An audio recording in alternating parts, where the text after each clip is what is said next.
Listen, I don't even know where to start because every time I think the resilient Jenkins situation can't possibly get any more chaotic, Stephanie wakes up and chooses public self destruction like it's a part of her morning skincare routine.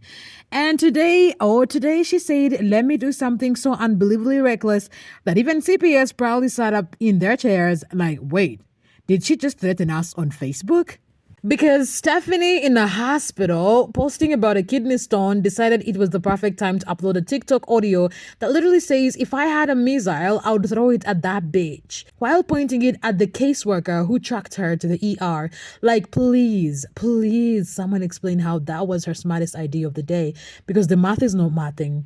And the worst part, she typed hashtags like hashtag get lost, hashtag done with it, underneath, like she was posting a lifestyle vlog instead of a CPS thread. And then she captioned it basically complaining, like, how are you gonna keep popping up at the worst times of my life? Girl, they're popping up because your kids keep showing up to hospitals and telling teachers things children should never have to explain. This isn't a coincidence, babe. It is a pattern. So let's rewind for a second because Stephanie did what Stephanie always does. She turned her entire ER trip into a full blown content session like the hospital bed was part of her YouTube set. She kicks it off by posting this selfie saying she has a kidney stone again. Third time this year, according to her, and she writes, I guess I'm a kidney stone prawn, bish, or something. Like, we're supposed to laugh with her while she's allegedly in blinding pain. Is Stephanie lying about having a kidney stone? I mean, for someone who supposedly is in so much pain with this kidney stone, she seems to be doing fine. Here she is in the ER, moving all around with no issue. Does she look like she's in pain to you? She recorded herself attempting to do a bun flip trick she saw in a video. And she says, if you really want to know, sometimes I just be leaving this stuff in my videos that makes me look a mess. Why? Because that's normal. Acting like you're perfect and never a weirdo is just not it. Anytime I see one of Stephanie's videos, I like to read the comments. And a lot of people think Stephanie has actually gone to the ER for pain medication. And one person is speculating that she's trying to get ahead of CPS in case they rug test her. This way, she'll have an excuse for substances being in her system. I mean, it makes sense to me. If she can't get them on the street, she'll just go to the hospital. Meanwhile, people in the comments who have actually survived kidney stones are sitting there like, wait, how is she casually bending, sitting up, flipping her hair, adjusting the camera, and doing TikTok choreography if she's in real kidney stone pain? Because let's be honest, when you have a kidney stone, you're not doing anything except reconsidering your life choices and begging whatever higher power you believe in to spare you. And here's the part that had me rubbing my forehead. This woman is in the ER claiming she can barely breathe from the pain, but she somehow has the energy to set up her phone, press record, and film herself trying to recreate a band flip trick she saw on TikTok. Like, Stephanie, be serious. You mean to tell me you could barely walk into the ER, but now you're flipping your hair like you're auditioning for a shampoo commercial? Like, the nurses probably looked at her like, is she here for medication or is she here for content? Because the performance is not matching the diagnosis. And that's exactly where the comment section took it. And listen, this isn't me being messy. This is her own audience talking. People started asking if she went to the ER not because of the pain, but because she wanted pain medication. And honestly, the timing is suspicious. She just got tracked down by a CPS worker. Everyone knows CPS can drag test randomly. So people started connecting the dots. If Stephanie thinks she might be drag tested soon, being in the hospital gives her a built in excuse for whatever shows up. And again, this wasn't coming from one random troll. Multiple people who have been following her pattern say the same thing. It's uncomfortable to admit, but the theory did not come out of thin air. But wait for it, because this is where it gets even more valid. One creator pointed out that this entire family has been to the emergency department 3 times in the first 8 days of December. We're not even halfway through the month, and we already have Momo hospital visit 1 for seizures, Momo hospital visit 2 for more seizures, Stephanie hospital visit for a kidney stone, and every single time they go to the ER, something escalates. And then Stephanie goes online complaining about CPS being involved. Like, girl, please, at some point you have to stop acting shocked when the fire department shows up to a house you keep lighting matches inside. I mean, it's giving diversion. It's giving, what do I do now? It's giving, the jig is up. Oh, I'm fucked. They know everything. It's giving, they probably didn't buy that kid's principal and teacher's story. I mean, Sugar, where's Princess Druseldorf? More importantly, where is the baby? Because you're there. And how long does it take? You've been there like all day. But I thought you were supposed to be at the school today. It's giving. There are a lot of people working behind the scenes to demonetize you, to deplatform you. It's giving. Princess has court Monday. Divert, abort. It's giving, your time is running out. Yeah. Then one creator says something that literally had me to stop breathing for a second. She explained that when she had her kidney stone, she had to wait 2 weeks for a procedure. Meanwhile, Stephanie's out here claiming she got hers removed the same day, even though she's laughing, recording, flipping hair, posting, editing, and uploading from her hospital bed. So either Stephanie is the luckiest hospital patient alive, or something about her story is not adding up. Then we get to the first time moment. She posts a screenshot of her son, blurry, crying, emotional, talking to her before her procedure. And she captioned it like, it was a sweet holiday, a hallmark moment. My handsome boy's sweet reaction to FaceTiming mama before my procedure. I love being a mama. And listen, nobody's against a mother loving her child, but it's the intentional framing for sympathy that people have caught on to.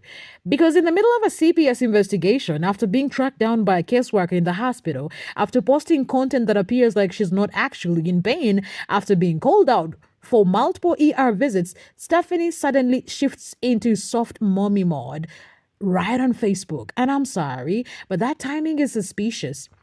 Okay, now let's get into the part that had the entire internet holding their breath. The CPS worker tracked her down in the ER, which is already a massive red flag. Caseworkers don't hunt you down in the hospital unless they have something urgent, something serious, or something they've been trying to reach you about repeatedly. And by Stephanie's own words, this was the 89th time she claims a caseworker has talked to her. Like, she proudly typed that as if admitting you've been contacted nearly 90 times is supposed to make CPS look bad. The comments dragged her like fresh laundry. People were saying things like, girl, posting this is a threat to a caseworker. They're watching your social media. This is good documentation for them. As a former caseworker, I hope they intervene for the kid's sake. A social worker is there to help you. Why are you being defensive if you're not doing anything wrong? And another person literally said out loud what all of us were thinking. This could be seen as a threat. Being contacted 89 times is not the flex you think it is. And she's right. In the real world, not Stephanie's Facebook universe, threatening a CPS worker can trigger welfare checks, escalated investigations, emergency removal, and police involvement.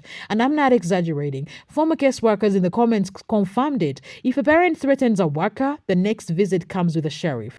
Now let's talk about the audio, because this part genuinely blew my mind. One of the reactors explained that on Stephanie's Facebook post, she put a TikTok audio that literally says, if I had a missile, I would throw it at that bee.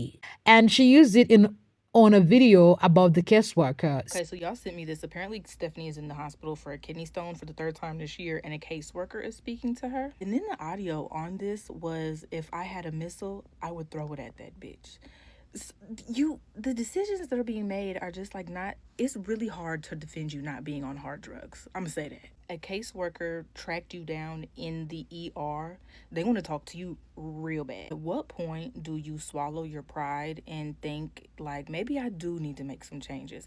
Maybe I do need to do things a little bit differently. Maybe I am fucking up a little bit. You don't want to take opinions and advice from strangers on the internet, cool, whatever, but you are literally known worldwide for being a neglectful parent.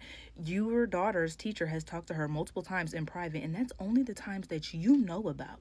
Your daughter has had your baby has had multiple seizures, and now you have a caseworker coming and giving you suggestions for the 89th time, let you tell it.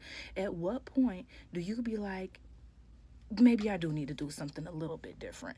Fuck it. If it don't work, it don't work. At least I tried. Like that's what we'll be talking about. Like, I'm not gonna lie. Something about, I know it was a joke, it was an audio, but if you had a missile, you would throw it at that bitch towards your caseworker, baby. As someone who used to be a caseworker, you would have been seeing me again that day with the sheriff. I'm not gonna hold you. Stephanie, you used the weapon threat audio toward CPS on Facebook while in a hospital during an open investigation. This is what I mean when I say she is actively blowing up her own case. And the internet wasn't silent. One creator who used to be a caseworker herself said you would have seen me again that same day with a sheriff. Because to CPS, this isn't a ha ha ha satire. It is not she was joking. They see this as impulsive behavior, lack of emotional regulation, hostility towards authority, and a potential threat, as well as instability in a high stakes situation. All right, guys, I'm in the middle of cooking dinner right now, but I needed to give you another update. It looks like some caseworkers have been speaking to Methany. So we need to keep doubling down, keep calling CPS, give them all of her information, make sure that as many calls as are made as possible, and truly report as many things as you have seen on live, on her videos, on her posts in general. Because she knows she's taking heat now. She's in the hospital apparently with a kidney stone, and she's like making all these videos because she's in the hospital and she needs everybody to pay attention to her. But yeah, apparently caseworkers are starting to put on some heat. We have to get these kids to a safer environment, get them away from her, and get her to where she truly needs to be, which is behind bars. Oh, and also people are speculating that Methany is faking this kidney stone because they said when they had, like, there are people who are like, I've had kidney stones. I literally couldn't even move. I know when I had a kidney infection, I was like, I thought my life was over. I could not physically move. So, like, but she's like, just like making these videos about like, oh, I'm whipping my hair and trying to do this viral and da-da-da-da. So people are speculating that she went into the hospital to try to gain access to narcotics. So that way, like the drug tests like seem normal and like, oh no, I'm supposed to be on these because like it's, you know, it's my pills, which would be very genius on her part with there being a caseworker asking her what the fuck's going on. And all of that reflects on one thing, the kids. While Stephanie is joking online, CPS is reportedly investigating something very serious. A retired CPS worker analyzed the recent events and explained why this case is moving fast. Because here's what's happening behind the scenes.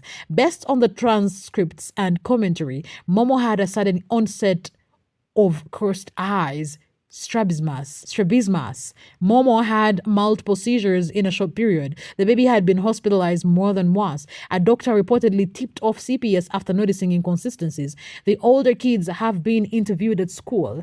Addie said on audio that the baby fell off the bed. And according to the retired worker, any unexplained head injury is grounds for immediate removal.